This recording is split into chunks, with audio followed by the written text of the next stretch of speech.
이제 매입세액 아래쪽에 보시면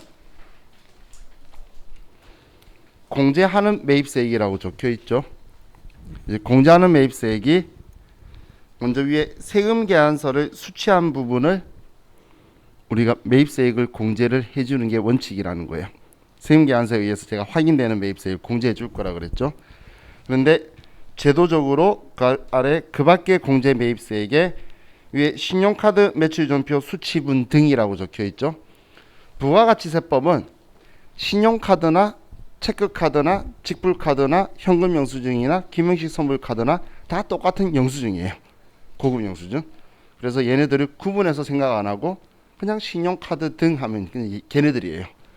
그래서 제가 가끔씩 이런 표현 써요. 신용카드와 친구들이라고. 그냥 걔네들 다 같은 걸로 그냥 보는 고급 영수증이라서. 그럼 그래도 걔네들이 인정해주는 고급 영수증인데 그거에 의해 확인되는 것도 우리 사업하고 관련이 있다면 공제해주겠다는 거예요. 그리고 나중에 저와 같이 공부할 아래 보시면 의제 매입세. 이상한 글자죠. 우리 의제라는 말은 들어본 적 있는데 이제 들어본 적 있는 것 같나요? 이틀간 한 번 정도씩 언급은 됐어, 그죠? 없는데 있대요. 우리가 그런 것도 배울 거예요. 매입세 준 적이 없는데 있다고 하면서 빼주는 게 있어요. 나중에 그걸 이제 공부할 거예요. 그래서 얘네들은 공제되는 것들이고, 다음 페이지 넘기시면 위에 공제받지 못할 매입세액이라고 적혀 있죠. 이 공제받지 못할 매입세액을 다른 말로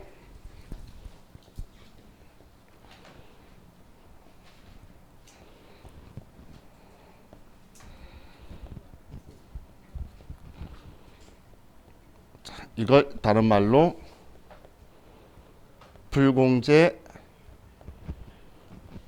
매입세액이라고 표현을 해요. 공제를 못 받으니까 불공제라는 표현을 이제 쓰게 될 거예요. 우리 여기 책에 공제받지 못할 매입세액을 앞으로 불공제 매입세액이라 그러고, 그럼 오른쪽 표에 적혀 있는 사유를 우리 불공제 사유라고 그래요.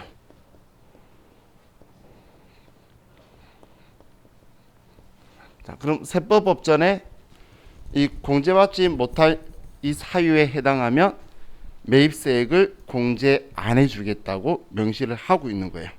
이거에 해당하게 되면, 그럼 첫 번째는 세법상 의무 불이행이라고 적혀 있죠.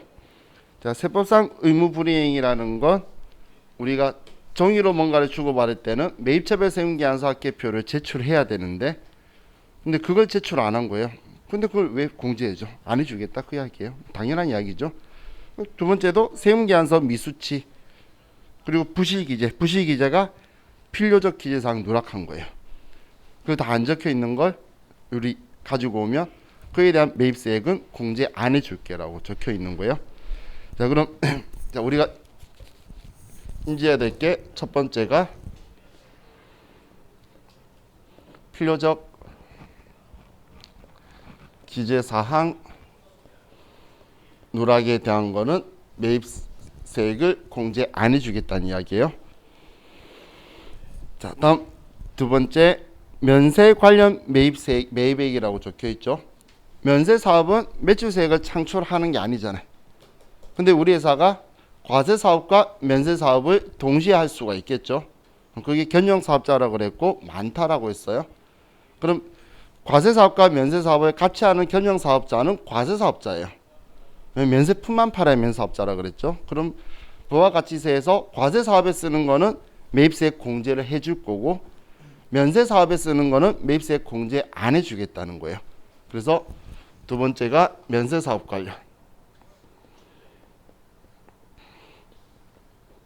관련된 매입세액은 너가 처음부터 매입세액 공제 받지 말라고 명시를 하고 있는 거예요.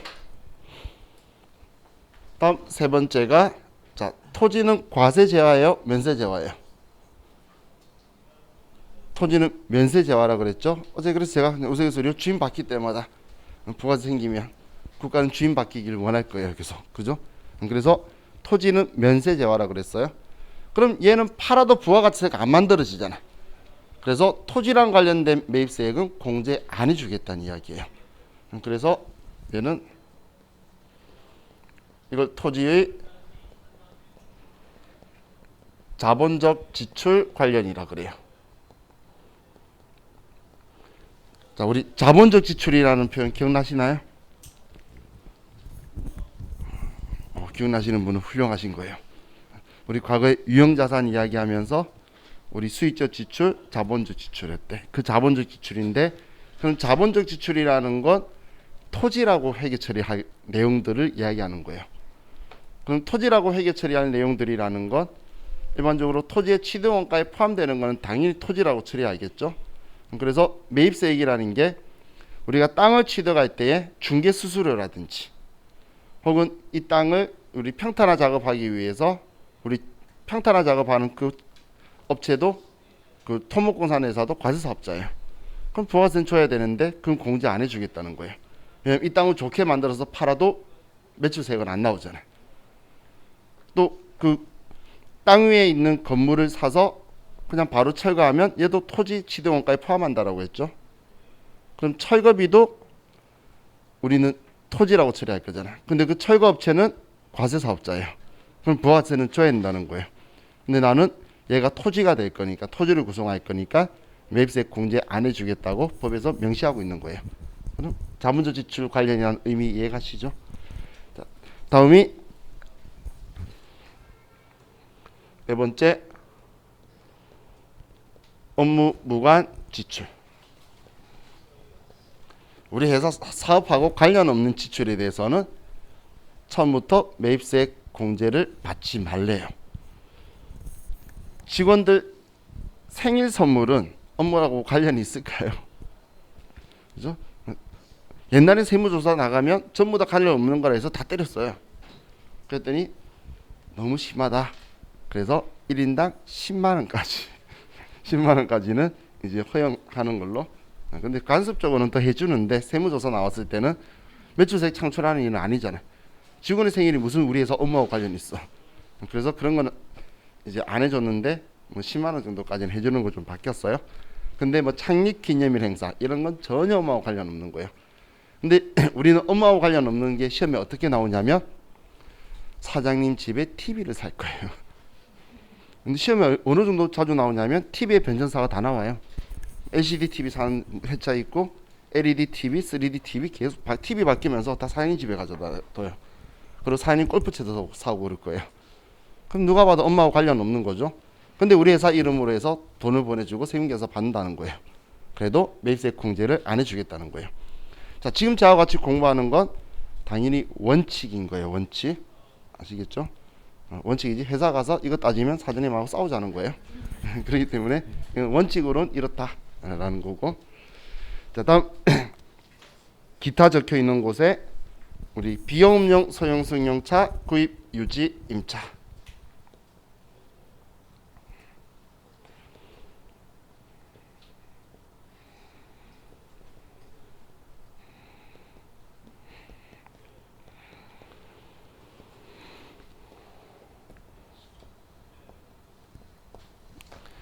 자, 먼저 비영업용 소형 승용차는 간주 공급하면서 제가 표현을 했었죠. 업무용은 영업용이 아니다라고 먼저 정의를 해드렸었죠. 그럼 이 비영업용 소형 승용차 구입 유지 임차가 영업 용도의 개별 소비세 대상 차량인데, 자, 이 구분 기준점을 보면, 자, 지금 5번에 대해서 구분 기준을 보면 먼저 승용차는 자, 공제 안 되는 것과 매입세 공제되는 걸로 나누면 승용차는 1000cc 초과 차량은 매입세 공제가 안 돼요. 그럼 반대로 1000cc 이하 차량은 매입세 공제가 된다라고 보시면 돼요. 또 승합차는 우리 7인승 이하는 매입세 공제가 안 되고 9인승 이상은 매입세 공제가 돼요. 또 화물차는 업무용이라면 그냥 매입세 공제가 돼요. 그리고 오토바이 이륜차 있죠? 이륜차는 125cc 초과는 안 돼요. 그럼 125cc 이하는 매입세 공제를 해준다라는 거예요. 자, 지금 이 기준점에서 그 과거 옛날에 저도 그 부기 수업할 때 그때도 당연히 이거에 대해서는 다 정리를 하던 시절이에요. 그땐 저도 이런 표현을 썼어요. 옛날에 경유차는 공제되고 휘발유차는 공제 안 된다고. 지금 제가 이야기하는 게 몇 년도인지 모르시죠? 그죠? 밀레니엄 되기 전이었어요. 2000년 전이었어요. 그러면 그때는 제가 왜 그런 말을 했었냐면 사람들한테 기억하라고 하는 거지만 그때 당시에는 경유차는 트럭하고 봉고밖에 없었어요. 그리고 대한민국의 봉고라는 차는 12인승 이상밖에 없었어요. 그레이스 뭐 그리고 뭐였더라 뭐 그런 긴 차밖에 없으니까 전부 다 공제가 되는데 그냥 승용차라고 하는 거는 그 휘발유 넣는 거는 다 승용차였어요. 그리고 경차라는 것도 뭐 제대로 우리 인지가 안 돼 있던 시절이었고 그때는 티코만 있었는데 티코라는 애가 이제 그때 800cc인가 그랬어요. 그리고 경차도 대한민국 기준이 800cc였어요. 모닝이나 차 때문에 cc가 점점 올라가서 1000cc까지 올라간 거예요. 그래서 그때 제가 이야기할 때는 전부 다 승용차가 휘발유니까 휘발유는 안 되고 경유차는 된다는데 지금 현재는 승용차도 경유 쓰잖아. 그죠? 그리고 우리 승합차들도 휘발유가 있죠. 그러다 보니까 이젠 그런 식으로 생각을 하면 안 된다는 이야기예요. 제가 사이에 8인승이 빠진 이유는 세법부처에 이렇게 적혀 있는데 대한민국엔 8인승 차량이 없어요. 인승이 5인승, 7인승, 9인승 이렇게 넘어가요. 그럼 1000cc 이하는 공제가 되는 이유가 그 경차니까 개별 소비세를 면제받죠. 그래서 여기에 대해서 이제 혜택을 받는데 자, 그럼 이 기준을 생각하면서 이제 여러분들이 뭘 생각해야 되냐면 이 자동차들을 살 때도 매입세 공제가 안 되고 이 차가 고장 나서 수리해도 매입세 공제가 안 되고 이 자동차에 기름을 넣어도 공제가 안 되고 렌트카 회사에 이 자동차들을 빌려 써도 공제가 안 돼요. 방금 말한 자동차 파는 회사, 자동차 수리하는 회사, 주유소 그리고 렌트카 회사는 다 과세 사업자라서 저한테 부가가치세는 다 받아갈 거예요. 하지만 나는 그 부가세를 줬지만 공제는 받으면 안 된다는 이야기예요. 이해가시죠? 그럼 이제 얘네도 기억해야 되는데 얘도 기억해야 돼요. 얘도 구입, 유지, 임차 전부 다 안 된다. 이것 때문에 여러분들 그 집에 인터넷이나 그 유선 TV 그 하시는 기사분들 있죠? 그 기사님들 차들 경차 타고 다니시는 거 많이 보셨을 거예요. 그죠? 그분들이 왜 경차 타는지 생각해 본 적 있나요? 그 좁은 길 잘 들어가라고? 그런 거 아니에요. 제 친구가 그 헬로 TV 인천 쪽에서 그 북인천인가 어딘가에 그 지사를 하고 있는데 그 자동차만 30대예요. 그러니까 일하시는 그 기사분들이 그 차에 들어가는 유지비가 어마무시한데 근데 경차를 사용하지 않으면 그 유지비가 그냥 10%가 다 날라가요. 기름값만 한 달에 경차인데도 불구하고 1000만 원 이상 나가요. 몇천만 원씩. 근데 차 수리 엔진오일 갈고 타이어 갈고 뭐 전부 다 알겠죠. 그래서 제 친구는 자기 말로는 좀 사람이 좋은 사람이래. 그래서 그 경차 중에 제일 높은 고급 옵션의 차량을 이제 준대요. 그분들한테는 차 유지비 때문에 그런 차를 이제 회사에서 제공을 하니까 그래서 그런 것 때문에 이렇게 하는 거예요. 그리고 렌트카 회사에서 그 자동차 빌려 써보신 분들 보면 그 우리 카니발이라는 차가 있어요. 아시나요? 봉고차 같은 거. 그 차는 아마 렌트할까 하고 보면 비쌀 거예요. 그죠? 그 차가 쓸데없이 비싼 가격을 안 떨어뜨리고 그대로 두는 이유가 뭐냐면 기업체들은 그 차를 빌리면 매입세 공제가 돼요. 왜냐하면 걔가 9인승 이상 차량이거든. 잘못 아시는 분들은 고속도로 전용 차선 버스 전용 차선 달려서 좋다고 하는 게 아니고 그 차 렌트비에 기름값에 그 차 장기 렌트 해가지고 사용했을 때 들어간 유지비를 전부 다 매입세액을 공제받을 수 있어요. 그 차는. 그러니까 그 차는 그 기업들 대상으로 하는 거에만 필요한 정도만 가지고 있어도 수요가 있다는 거예요. 그러니까 굳이 떨어뜨릴 필요가 없겠죠. 근데 일반 승용차는 그렇지가 않으니까 일반 우리 같은 소비자들이 찾지 않으면 비선호하면 걔는 가격이 떨어지는데 그 차는 그런 이유들 때문에 수요자들이 있으니까 가격이 안 떨어진다 이렇게 생각하시면 돼요. 이런 조건 때문에도 한 큰 부분을 차지해요.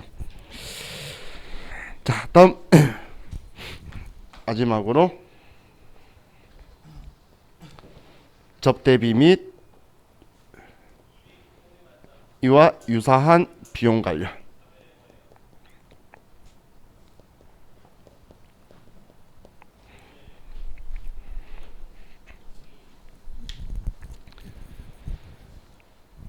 자, 우리 접대 관련해서는 매출세액이 창출될 거라고는 우리 부가세법은 단일의 생각도 없기 때문에 처음부터 접대 목적이었다면 매입세액 공제 받지 말라는 거예요. 자, 우리 직원들 회식하는 거는 매출세액을 창출한다고 생각할까요? 끄덕끄덕 하신 분도 있고 아니 생각하시는 분인데 저도 개인적으로는 안 된다 생각하는데 부가세법은 된다고 생각해요. 근데 사실 필요해요. 제가 싫어하는 거지. 제가 사람을 싫어하는 거지. 회식은 좋다고 생각해요. 근데 그 회식이 전에 제가 적었던 직장 연회비 뭐 이런 이야기했던 거 있죠. 그게 회식이에요. 그거는 우리 회사 업무하고 연장선으로 보고 그걸 해줄 건데, 그런데 거래처 지원하고 밥 먹는 거는 매출세액을 창출하는 거하고는 전혀 상관이 없다고 봐요. 그렇기 때문에 그거는 그 매입세액 공제도 받지 말라는 거예요. 그럼 지금 법에 이렇게 명시를 하고 있는데 이걸 어기면 사올 때 매입세액을 공제 안 받는 게 아니고 이제 이걸 시가로 팔아버리는 걸로 하겠다는 게 간주공급이었던 거예요.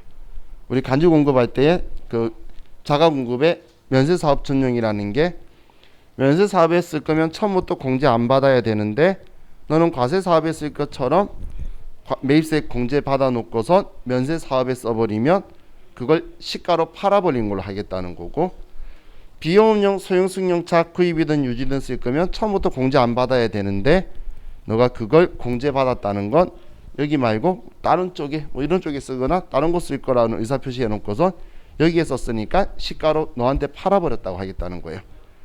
또 우리 사업상 증여도 접대 관련이면 공제 받지 말라고 했는데 공제 받아 놓고서 거래처한테 이걸 줘버리면 사업상 증여라고 해서 팔아버렸다고 할 건 거고, 또 우리 사업하고 업무하고 관련이 없으면 공제 받지 말라고 했는데 개인적으로 써보라고 주면 이걸 팔아버렸다고 하는 거예요.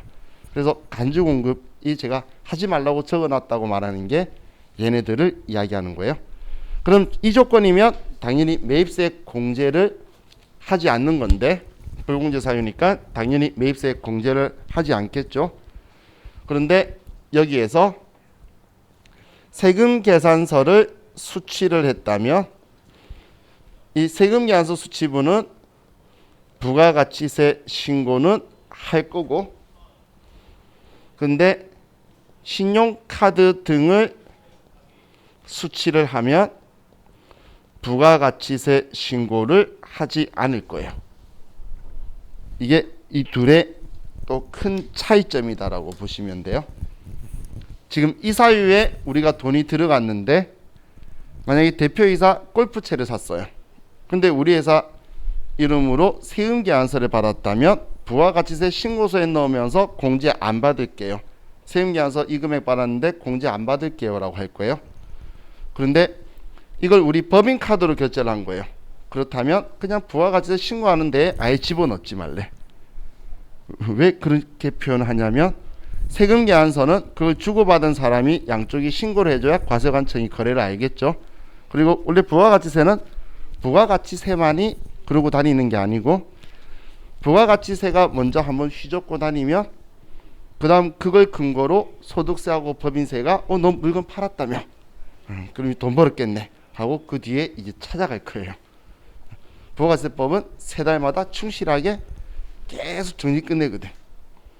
여러분 이렇게 생각하시면 돼요. 올해 2020년 있죠?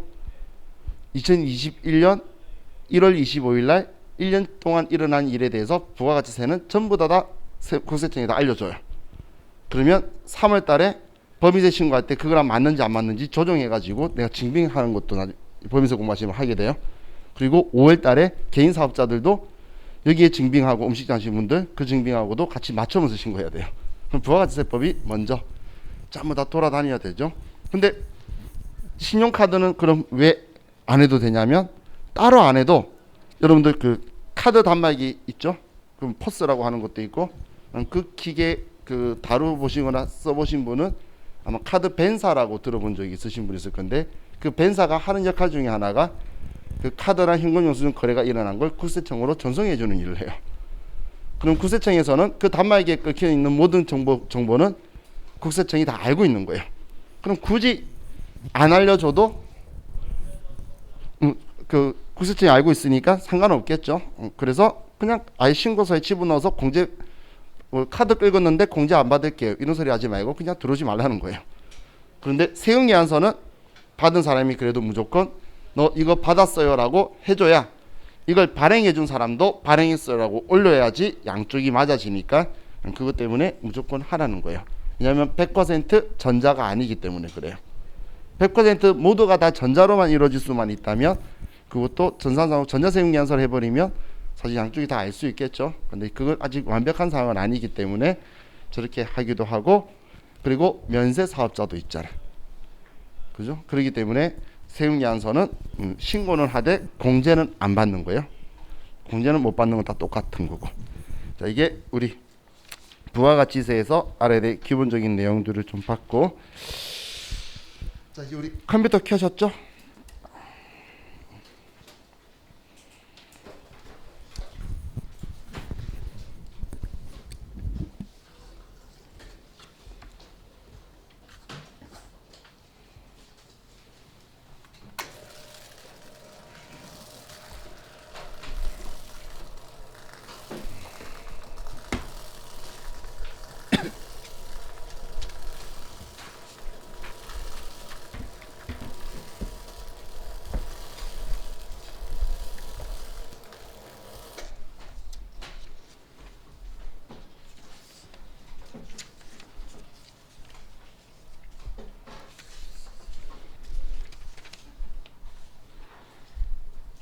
자, 먼저 207페이지로 가볼게요.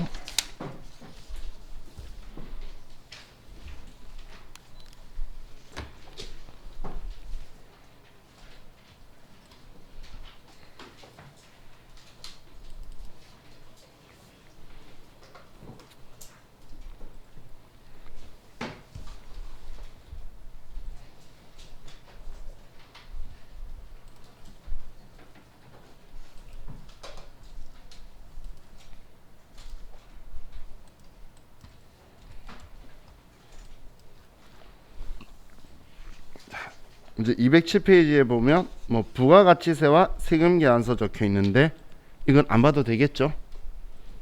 일단 아는 내용이잖아요. 그죠? 자, 그럼 이제 다음 페이지에 보면 매입 매출 전표 입력이라고 적혀 있는데 이상한 게 적혀 있죠. 이상하지 않나요? 괜찮나요? 자, 그럼 이걸 보기 전에 먼저 우리는 컴퓨터에 회사를 삼장 완료 회사로 들어가시고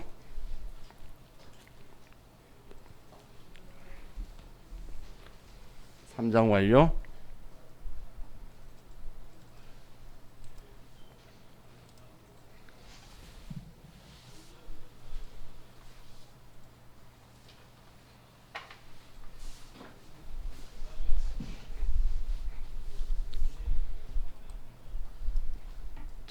그리고 회계 메뉴에 매입 매출 전표 입력이라고 있죠. 자, 들어가셨나요? 자, 여기에 그냥 날짜를 1월 1일이라고만 먼저 칠게요. 1 엔터 1 엔터. 일반 전표 때랑 똑같아요. 자, 그럼 여기에서 먼저 우리가 기준을 이렇게 잡아야 돼요. 여기에서부터 딱 이렇게 반으로 잘라서 지금 제가 여기 중간을 잘랐는데 위쪽 상단부는 지금 위쪽에 적혀있는 이 상단부는 부가가치세 신고하고 관련 있는 정보고, 이 아래쪽에 쓰는 거는 우리 일반 전표예요. 우리 일반 전표가 뭔지 아시죠? 우리 전에 분기하면서 입력했던 거. 그 일반 전표 보면 우리 계정 과목 코드 쓰고, 그리고 차변 대변 금액 쓰고, 거래처 쓰고, 적요 번호 쓰고 했던 거 기억나시나요? 그게 지금 이 아래 있는데 순서만 틀린 거예요.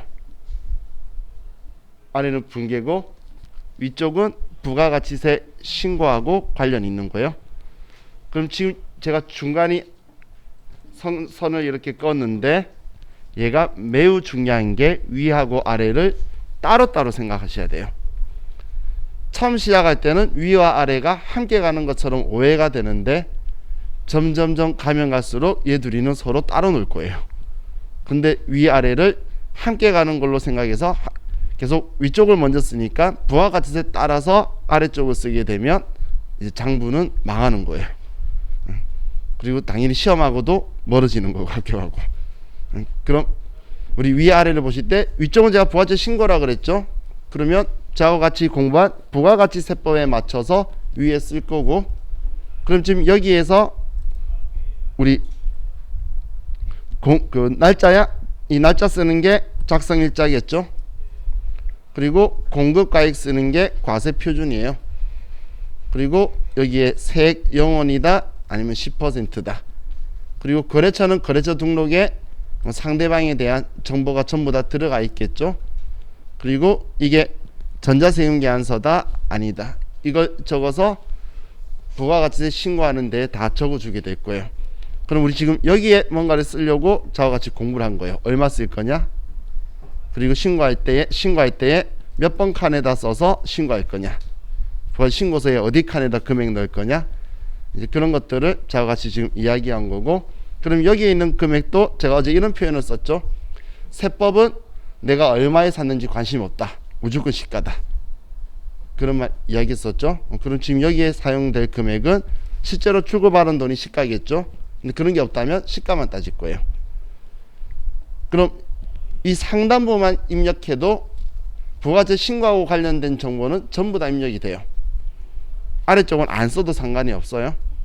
근데 이제 아래쪽은 어차피 우리가 위쪽을 쓰고 일반 전표에 쓰게 되면 이중으로 하게 되니까 이걸 편하게 해주려고 아래쪽에 도움을 주기 위해 만들어 놓은 거예요. 편하게 입력하고. 그럼 아래쪽에서 지금 신고하고 관련 있게 일반적으로 돈을 주고받거나 물건을 준 상황에 우리가 입력을 하는 공급 시기들이 일어나니까 그때에 맞춰 가지고 필요한 걸 아래쪽에 쓰라고 써주는 건데, 그럼 아래쪽에는 우리가 재무액에 맞춰 가지고 주로 원가를 쓰거나 아니면 팔았다면 수익 쓰니까 얘랑 금액이 똑같겠지만 판 게 아닌 경우에는 금액이 틀릴 거란 이야기예요. 그렇죠? 자, 예를 들면 제가 1000만 원에 사온 자동차인데 얘가 600만 원 달았어요. 감가상각됐어요.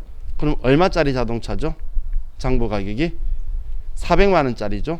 근데 이 자동차를 500만 원에 팔았어요. 그럼 부가가치세법은 너 이 차가 얼마인지 상관없이 500만 원 팔았다고? 그럼 500만 원에 10%인 50만 원 받아야지. 그래서 550만 원 신고하라는 게 부가가치세법이에요. 근데 우리 장부에는 550이 중요한 게 아니라 제일 먼저 중요한 게 1000만 원에 사왔던 거 지우고 지금까지 600 달았던 거 지우고 그리고 부가가치세까지 해서 550 사야 됐고, 그리고 실제로 100만 원 이익 받잖아요. 그럼 100만 원 이익이다라고 다 써야 되는 거예요. 그러면 위하고 아래를 똑같이 그냥 500에 팔았네라고 써버리면 안 된다는 이야기예요. 내 장부에 있는 거 지워져야지. 그래서 이제 위아래를 따로따로 생각하시라는 거예요. 자, 그럼 지금 메인 매출 전표가 열려 있으시면 우리 전체 메뉴에 가셔서 아래에 부가가치세 신고서라고 있어요. 부가가치 신고서를 클릭하시고, 자, 우리 일기 예정 기간을 써볼게요. 일기 예정이 언제부터 언제죠? 1월 1일부터 3월 31일까지죠. 그럼 앞쪽에는 그냥 월만 치고 엔터 치면 첫날 나오고, 뒤에는 3월 엔터 치면 마지막 날 나와요. 그러니까 손가락으로 30일인지 31일인지 이거 셀 필요 없어요. 뒤쪽은 마지막 날 나오고 앞쪽은 첫 번째 날이 나올 거니까. 그럼 정기신고 엔터 치면, 자, 이 안에 커서가 들어가면 들어온 거예요. 지금 입력된 게 없으니까 아무것도 안 들어와 있는 깨끗한 상태인데, 자, 지금 이 상태에서 메인 매출 전표 입력해서, 자, 이제 지금 날짜 쓰는 곳에서 위 상단부만 한 줄만 써보려고 하는 거예요. 자, 유형이라는 이상한 애가 있어요. 그죠? 지금 번호가 제가 이게 한 30개 정도 돼요. 그럼 이 중에서 제일 처음 보이는 11번을 숫자 11번을 쳐볼게요. 하셨죠? 그리고 그냥 쭉 엔터 치고 가서 100만원이다 라고 치고, 그럼 코드에서 거래처명 앞에 코드에서 F2번 누르고 처음 보이는 게 코디나라네요. 그럼 코디나라, 그리고 그냥 엔터 치면 끝났어요. 우리 이제 위쪽만 입력을 한 거예요. 지금 여기에서 지금 내가 이렇게 입력한 게 뭐냐면 물건 팔고 세금계산서 발행했다는 의미예요. 그럼 이 상태에서 부가가치세 신고서 클릭하시고 우리 키보드에 보시면 F12번 있어요. F12번. 이 F12번은 새로 고침이에요. 그럼 F12번 누르니까 1번 칸에 금액이 들어갔죠? 들어왔나요? 지금 방금 우리가 세금 계산서 발행하고 팔았다고 하니까 지금 여기 신고서에 매출하고 관련된 거다, 그리고 10% 받은 거다, 세금 계산서 발급분이다 라고 말하는 1번 칸에 들어왔죠. 그럼 여기 들어왔다는 사인 보내준 게 뭐냐면 여기에 유형 11번이었어요. 지금 여기에서 제가 11번 그냥 써보자 라고 했었죠. 그럼 여기에서 컴퓨터는 지금 이 칸이라는 걸 인지를 저한테 명령을 받은 거예요. 그럼 지금 똑같이 메인 매출 전표에서 여기 유형 클릭하셔서 12번으로 바꿔볼게요. 숫자를 12, 숫자를 12라고 바꾸고 얘를, 그리고 부가가치세 신고서에서 다시 F12번 눌러보시면 얘가 5번 칸으로 옮겨가죠. 그럼 12번은 이런 말이었다라는 거죠. 매출인데 영세율인데 세금계산서 발행했다, 이런 뜻으로 우리가 지금 12번을 선택한 거예요. 그럼 지금 나는 아래쪽 분계라는 건 안 하고 위에 하나만 썼죠. 근데 세금계산서 발행했다, 10%다, 0%다를 우리가 지금 번호로 사인해 봤는데, 이렇게만 해도 전체 메뉴에 가보시면 세금계산서 합계표에, 전체 메뉴에 세금계산서 합계표에 똑같이 1월부터 3월이다 라고 쳐서 가보면 지금 코디나라한테 세금계산서 한매 발행했다 전부 다 들어오죠. 지금 여기 세금계산서 합계표 클릭한 거예요. 지금 위가 매출처별 세금계산서 합계표, 아래가 매입처별 세금계산서 합계표. 그럼 지금 우리는 여기에 상단부만 입력하면 컴퓨터는 부가세 신고하고 세금계산서 합계표하고 그 관련된 걸 전부 다 작성해 줄 거라는 거예요. 그럼 우리는 신고는 위에서만 잘 써주면 신고가 작성이 된다라고 보시면 돼요. 그럼 아래쪽이 이제 재무회계가 되겠죠. 그럼 아래쪽은, 자, 오른쪽 분계, 이제 메인 매출 전표에 분계라고 있는 곳에 가서, 자, 여기 제일 아래에 보시면 0번 분계 없음, 1번 현금, 2번 외상, 3번 혼합, 4번 카드라고 적혀 있어요. 이 화면 아래쪽, 여기 아래쪽에 제가 스마트에 있는 얘를 위로 못 올려서 지금 올려드릴 수가 없는데, 아래쪽에 번호 0, 1, 2, 3, 4번 있는 거 보이실 거예요. 그럼 이 번호를 쓰면 컴퓨터가 알아서 분계를 다 해줄 거예요. 아니면 다가 아닌 것은 어느 정도는 잡아줄 거예요. 자, 예를 들면, 자, 자, 내가 얘를 외상으로 제품을 매출했다 볼게요. 그럼 분계 여기서 숫자 2번 눌러보세요. 2번 누르면 외상이잖아요. 그러니까 아래에 외상 매출금, 상품 매출 나오죠. 그럼 상품 매출한 게 맞으면 엔터 치면 끝나는 거고, 근데 상품 매출이 아니면 바꾸면 되는 거예요. 그럼 카드가 분계용이 도움이 많이 주죠. 이거는 시험 때 뭔가를 써야 되는 게 아니고 기름키를 내가 얘 누르니까 어떤 게 나오더라라는 걸 알아서 내 편하게 선택하는 거예요. 내가 직접 일일이 다 입력하고 싶어. 제가 제일 좋아하는 거예요. 3번 혼합 누르면 3번 여기에 혼합 누르면 차변되면 내가 직접 쓰겠다는 거예요. 왜냐면 설마 전액 다 외상하겠어? 그리고 전액 다 카드 하겠어? 보통 예금도 주고 당좌 예금도 하고 계약금도 주고받고 그래서 혼합이 제일 많아요. 그럼 여기 분계에서 1번 현금은 팔았으니까 입금 전표 되는 거고, 뭐 만약에 사온 거 선택했으면 현금 누르면 이제 우리 출금 전표가 되는 이제 그런 기능이 분계 유형이다라고 보시면 돼요. 그럼 아래쪽에서는 우리가 재무회계에 대해서 역할한 거니까 이건 우리 입력하면서 분계할 때, 자 우리 이거 기억나시나요? 일반적인 상거래 생각나시죠? 그런 거 다 생각하면서 다시 쓰는 거예요. 우리 분계할 때 이거 다 쓸 거라 그랬잖아요. 계약금 받았다, 계약금 줬다, 일반적인 상거래다, 아니다, 어음 배서 양도했다, 거래처 있던 거 지워야 된다. 그 똑같이 아래쪽에 이제 쓰면서 갈 거예요.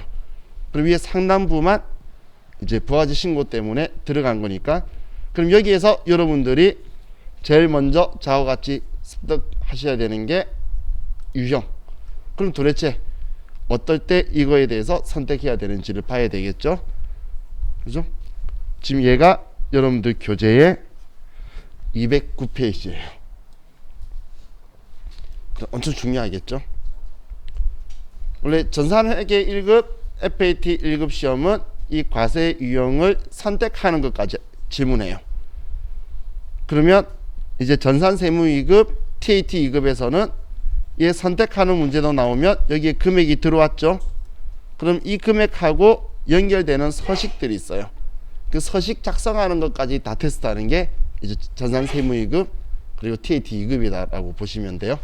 자, 그래서 저와 같이 컴퓨터가 정말 반가웠지만 잠시 여기에 뭐 써야 되는지를 먼저 저와 같이 좀 보고, 그리고 나서 지금 얘를 먼저 분석을 하고, 그리고 나서 이제 컴퓨터를 해야 되겠죠.